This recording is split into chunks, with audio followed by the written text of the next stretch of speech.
World War II is a fascinating thing in this part of the world simply because the places that get drawn into the conflict or where the conflict plays out are not in any way related to Europe. They're all part of this sort of colonial pattern. So World War II in the Pacific and South Asia is World War II basically is the American colonies in the Philippines get taken, Indonesia gets taken, Malaysia, parts of Vietnam, that sort of complicated thing with the French, and Myanmar, and then of course we're trying to move into India. So the Japanese basically take over all of Southeast Asia. In fact, that's their major strategy for a lot of the wars. They need the resources that they don't have in the Japanese home islands, and they see the resources in this part of the world, the very same resources the British, the French, Dutch were all, taking as colonial possessions, and the Japanese want to take them. So they're basically taking it from trying to move from one colonial empire and moving to their colonial empire. They also want to, at some point, eventually take over Australia, New Guinea. They don't really care about. They end up taking it, but they're not. It's just a stepping stone to get to Australia. They don't manage to achieve that. And then the other part that occurs then, of course, is they already have, by virtue of the Germans in World War I, they already have control of the northern, part of this region, i.e. the Central Pacific, with the Micronesian region. And so what happens is when World War II spins into its next phase, World War II basically just sort of engulfs this entire region of the Pacific. And so you end up in this scenario, in this weird scenario that parts of the Pacific, like the Solomons, Palau, places like that had never had anything to do with any of this stuff. They were not even a relevant part of the colonial empires. Suddenly find themselves literally in the center of the killing zone of World War II. And this has huge impacts not only in World War II, because you have to remember that from the European perspective, it's largely the British and to a certain extent the Americans who are the two big players. And of course, the British actually aren't involved very much in Australia, or I should say in this part of the world. They do is they get their ex-colonial possessions, the Australians, to basically sort of, New Zealanders basically proxy fight the war for them in the Pacific. And so what you get is Australia, New Zealand, and Americans basically are fighting the war in the Pacific. And they're fighting that against the Japanese largely. And one of the side effects then is they're not fighting it on Australian property or American property or New Zealand. They're fighting it on the properties that were part of these colonial empires. And so folks in the Solomon Islands literally wake up one morning and all of a sudden, they'd never seen a large ship. And all of a sudden, literally hundreds of large ships the Japanese invade. Maybe 6 months or a year later, also there's a bunch of other large ships. Their entire island is completely blown off the map. And the Americans have reinvaded, or maybe the Australians have. And so they literally find, through no fault of their own and no knowledge of their own, they literally find themselves literally in the front line of World War II. This happens all throughout this part of the Pacific, through almost all of Melanesia, large parts of Micronesia. Polynesia is pretty much, except with the attack on Pearl Harbor, Polynesia luckily, escapes this. But for these parts of the Pacific, this had an absolutely shattering influence, because they realized, one, that being part of a colonial empire did not give you any protection. That the colonial empire had absolutely no compunction about basically, wiping you off the map if they had to have, if there's something they wanted in terms of a battle. And no one ever asked, are you going to vote on our side to join World War II on our side? And it's like, no one even told them there was a war until literally their house disappears. So in the Pacific, more so than probably anywhere else in the world, World War II is just a shattering experience. And it shattered a bunch of stuff. It shattered the European image of power and sort of dominance. It shattered the idea that you could trust anyone from outside of the region, because you obviously couldn't. It shattered the idea that, among other things, the Japanese were your friends, because they were really good at killing just about everyone they got their hands on. So just was incredibly ugly. And for folks in this part of the Pacific, it left them with this huge sense that after World War II, you really couldn't depend on anyone else. There's no such thing as a friend outside of this region. People would use you, but they would never see you as one of them. They would never treat you as an equal or a partner. Now this classically comes up because after World War II, what you find is the European, by this I include the Americans, when World War II ends, the United Nations gives the United States Micronesia with the idea the United States is supposed to, basically prepare the Micronesian region for independence, which it does intentionally a very bad job Australia has become independent. New Zealand has become independent. Over by the 1960s, 1980s, much of the Melanesian region becomes independent states, and much of the Polynesian region also, with the exception of the French, who give up absolutely none of their colonial possessions. But what it also says in a rather stereotypical way is two things occur. One is post-World War II, nuclear weapons have come into play at the end of the war, and people need to test them. Most famously, the Americans need a place that they can test nuclear weapons that's not going to, irradiate the population of Las Vegas like one of the early tests did. So they're not going to do it in the continental United States. In Hawaii, the islands are too close. So initially they're thinking of Midway, but no, they need Midway. So suddenly, someone's looking at a map and goes, hey, wait a second, after World War II, wait, all this area belongs to us, and it's really tiny islands. So they pick one of the islands in the Marshalls, and that's basically where they test nuclear weapons. Right into the 1950s, I can't remember exactly when. That's most famously Bikini, but there are actually 3 different islands they tested, all here in the Marshalls, with the idea that, again, the Euro-American stereotype of the Pacific was these are incredibly small islands, are surrounded by huge amounts of water. So even if there is something like radiation, which they didn't really understand very well, here you can't really hurt much of anyone because there's almost no one there. And of course, the stereotype that the Europeans had right down until the 1980s for many folks in the Micronesian regions, oh, well, they're all nomadic anyways. They all live on these, quote, desert islands, and therefore you can just move from one island to the next, and it's not going to be a problem because they just sort of move around on their own, which is totally untrue. But again, because you have very little knowledge of this region, because none of the groups before you, the Japanese and the Germans, had any knowledge of the region, you just sort of assume that's the case. And so you can do whatever you want to. Now, it's important to remember that the Americans were not alone in this. This was a standard perception. The British do almost all their nuclear testing here in somewhere here in west of Alice Springs, I can't remember where. So they're lighting off their nuclear bombs there. And the French do nuclear testing after the Americans quit. The French are still doing nuclear testing in Motorua, which is over here, just sort of western end of French Polynesia. So they're doing it right in the 1960s. So it's not just the Americans that see the Pacific as being someplace you're going to test really deadly weapons, because there's so much space, almost no one could get hurt. And then, you want to sort of put a subset of that, and no one's going to get hurt who's of any importance or relevance politically. So the French, the British, the Americans all do this. It says something sort of interesting, just as a note of the same thing, that what you find is the Chinese do this in the Xinjiang province, which of course is still their trouble spot today. And the Russians do this, I believe it's somewhere here, and it's in Kazakhstan in the northern region. The Russians do it for the same reason. The Russians do their nuclear testing in this part of what was the Southern Soviet Union, simply because if anyone gets radiated, it's going to be minority groups who are Muslim, and therefore they're not real ethnic Russians anyway, so who cares? And the Chinese attitude is if anything happens, it's going to be with the Uyghur and other populations who aren't Chinese, and they're Muslim, so who cares? So what you find is the Chinese are actually pretty close to each other. The Chinese and the Russians do their testing here, but it's still the same attitude. Big empty spots where no one important is going to get hurt. In the British, American, and French cases, it's big empty spots where no one's going to get hurt. And that's Oceania. Now the other thing that happens is sort of the final sort of fixing point for a lot of this region. Post World War II, a lot of this area is starting to become independent. Hawaii's become a state. In that context, what you have is the British had this situation because on one hand, they didn't want to have colonies anymore. They're very expensive. So they moved from classic colonialism to what we call neocolonialism, if you remember the start of the semester. And so in the neocolonialist thing, what they do is these places get independence, but they're still basically tied economically, culturally, and all sorts of other ways to the British empire, which is now called the British Commonwealth. And so Fiji, Australia, New Zealand, Canada, Hong Kong, all these places become part of the British Commonwealth with the idea that, like the European Union, you share trade, people move around fairly freely. And so in that context, there's, this relationship stays the same. So in the 19th century and right into the late 20th century, what you find is Australia and New Zealand, their main market was England.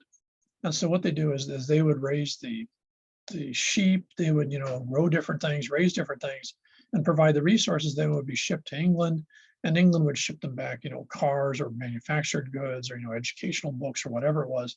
So the situation that existed within their colonies was just really still there. It's just now they're, quote, independent, unquote, but economically, they're still entirely colonial. And this goes on, and, it's important to remember that even in World War I, the Australians and the New Zealanders shed a lot of blood fighting for England. And in World War II, they got really hammered. I mean, the Australians lost tons of people fighting in World War II, not only in the Pacific where it made sense because that they could invade Australia, but also tons of folks die, and New Zealanders die in Europe fighting for the British in Europe, which of course they have no skin in that game whatsoever. So in that context, there was a very close sense that they were like the daughters. In fact, they oftentimes would call themselves daughter countries to the Brits. The European Union comes about in the 1960s, European Common Market then.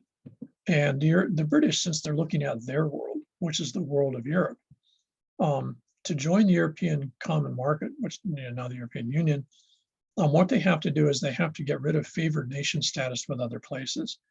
So all of a sudden, almost overnight, they just basically tell the New Zealanders, Australians, these other places, Fiji, etc., that we're going to go hang around with our buddies in Europe, and so we're not going to do special types of trade with you, and we don't really need your stuff anymore. So it's been really nice knowing you, and be sure to send a card at Christmas. And so all of a sudden, these entire economies, Fiji's was sugar that was shipped to England, and New Zealand it was wool and stuff. Australia was again meat and stuff that all shipped to England, was actually a huge part of their economy, in the same way that tourism is our economy here. And all of a sudden, the British, because of their political decision to be more closely tied with Europe, which made sense from their standpoint, but again, this weird sort of colonial attitude, they just suddenly cold turkey all these folks. And just all of a sudden, all these independent countries who had, shed a lot of blood and a lot of tears for England, suddenly find themselves literally just sort of thrown out in the back porch and told, well, it's been nice knowing you, go fend for yourselves. And the economic impact is stunning. Now, this also includes Canada, by the way. The economic impact is stunning because they had never had to become actually world players in the world economic markets because they were tied to the British market. And all of a sudden, one morning they wake up and realize now they've got to become players. And this had several impacts, not the least of which is their relationship with England, of course, went south immediately. And their attitude that you could trust the Brits, that there was anything to do with the Brits, was very sketchy. The British royal family is generally still not welcome in Australia, simply because they know this. And so the British lose their control over this region, and it doesn't seem they really thought through the consequences. I don't know what they thought was going to happen. But what that also means is for these folks in the Pacific is they have to redecide who they are. Basically until say 1965 or whenever, if you were Pakeha, we will call Maori here, a citizen of New Zealand, you saw yourself generally identified as being from British extraction. And so the British culture was what you were. You just happened to be living in New Zealand. In the same way that the huge majority of the population of Australia was Pakeha, they were white.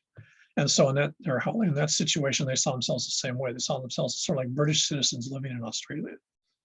So it was almost like living in a suburb. Now, all of a sudden, in the mid-60s, you can't do that anymore because the British have just basically chucked you out. They've disowned you. And so what happens is these places reinvent themselves, and it says something about their past history, but also says something about their place, which we don't really discuss very much here in Hawaii, and we should, is that they re-look at themselves and come up with two entirely different views of themselves. Australia very much sees itself as basically England in the Pacific. And so Australia decides they're big enough, they've got enough resources, they're powerful enough, and they decide that they're going to be the big regional player in sort of what you might call Southeast Asia, East Asia, the Pacific, and basically sort of second to the US. And so they basically see themselves as still being largely British. And they also see themselves as sort of, bringing sort of Euro-British people that just happen to be living on a continent in the Pacific. But there's never any intention or goal of embracing yourself with Aboriginal life or even embracing yourself in the Pacific. So one of the problems you see even in 2022 is if they get involved in affairs in, say, Tonga or Papua New Guinea or someplace, it's very much sort of like we're God's chosen children because we're basically the New England, if you would think of that in the sense of New England in the Pacific. And so they got a real attitude, a real chip on their shoulder about who they are vis-a-vis the other folks in the Pacific. By contrast, New Zealand, which was sort of interesting, of course, remember that's British settlers versus British convicts, etc. New Zealand, by the 1980s, 1990s, in large part because of the Maori presence, which had always been a big thing in New Zealand, really decides that they're going to take an entirely different view. they decide that if you're in New Zealand, if you're Maori, you become first citizen or first people. If you're Pākehā or white migrant, you become second Maori. So they decide that their view of themselves is basically, we are a country in the Pacific, we're of the Pacific, and we embrace our Polynesian heritage along with our British heritage to define who we are. And they go to great lengths to do this. And so what they do is, among other things, they spend huge amounts of money trying to sort of repair a lot of the damage they did when the British basically took over almost all of New Zealand from the Maori. And they're still doing this today in 2022. There's, among other things, in New Zealand, in the educational system, Maori is now one of the languages not only that students can use, but it's taught in the education system in public schools in New Zealand. You learn Maori along with English. So everyone in New Zealand is expected to be bilingual. COVID put a stop to it temporarily, but theoretically by next year it will not be New Zealand anymore. It's going to go back to its original term as Aotearoa. So the country of New Zealand will change its name to become a Polynesian nation in Polynesia rather than a British colony in the Pacific. It's a fascinating example, and when you think about it, it's so incredibly strikingly different than Australia in terms of how they see themselves, their identity with their neighbors, if you want to think of it, and the way that they actually see themselves in sort of the global order of the Pacific. It's a model we don't see here in Hawaii, and it's always sort of depressing that that never gets brought up and discussed. But again, that's because we're a state. We don't really have the independence to make decisions. Decisions are made in Washington, D.C. But it does show that there's a lot of different ways that you can have a bi or multicultural system and have that involved in decision making in politics in very, very different ways. There's not one model, which is oftentimes the way we discuss it with, for example, relationship with Hawaiians, locals, and the federal government here in Hawaii, say Red Hill, for example. So that's sort of this area of the Pacific. Now, in this, of course, what also happens is your other parts of the Pacific, either don't have those discussions. Many of the areas in Polynesia, for example, are still under sort of, patronizing or, patrilineal, or I should say sort of, very paternalistic, support by Australia and New Zealand, as we saw, for example, after the Tonga volcanic eruption. They're the folks that are supposed to help Tonga because they've got this sort of, big brother or big uncle relationship with them. And this is very typical of a lot of this area. The American relationship is much more equivocal. American attitude towards American Samoa, Guam, and the other colonies is really pretty sketchy. And of course, the most complicated part of all this is the American attitude towards the Micronesian region. Guam, of course, is a colony, but the rest of this region isn't. It's technically semi-independent states, what are called the Compact of Free Association, which means the United States controls their ability for foreign affairs. The United States controls defense. The United States also reserves itself with all of these regions to take over any and all their property anytime they want to with no warning and no compensation. If you give them that, which FSM and Palau and other folks have, then the United States gives you a nice chunk of money. But so these places, despite the fact that they're given to the United States in 1946 for full independence, in 2022, they don't have full independence. They have some weird semi-neocolonial relationship with the United States. And, on one hand, given the fact this region really doesn't have a lot to offer financially or resource-wise or whatever, to become players in the world, it's, maybe they just don't really have a lot of options. This is certainly true, for example, in the Polynesian region are pretty happy to have, New Zealand and Australia sort of be like uncle, because they don't have the resources to do much of anything by themselves. The Melanesian states are different because, of course, they do have a lot of mineral resources, etc. So when you look at the Pacific, it's not one package. It's very, very different regions. It's a very complicated place, and the different regions are very different from each other. It's Oceania, but it's not, there's no sort of like package deal that sort of ties it together. And even in the Polynesian region, you think of the gap between places that are independent like Samoa, Tonga, the Cook Islands, Austral Islands, the colonial possessions like French Polynesia that's still a colony. You have the states, which are sort of exaggerated colonies like Hawaii. And then you have other places like in New Zealand, which are independent countries, and they're all part of Polynesia. So even in Polynesia, there's not one way of doing stuff or one system that applies to all. So on one hand, to the rest of the world, most of the Pacific still doesn't exist, except as sort of a fantasy, the Bora Bora Tahiti fantasy, the Polynesia fantasy, the Hawaii fantasy. But on the other hand, it's a very complicated region, and it does control large parts of the world's largest ocean, especially in terms of maritime resource or access.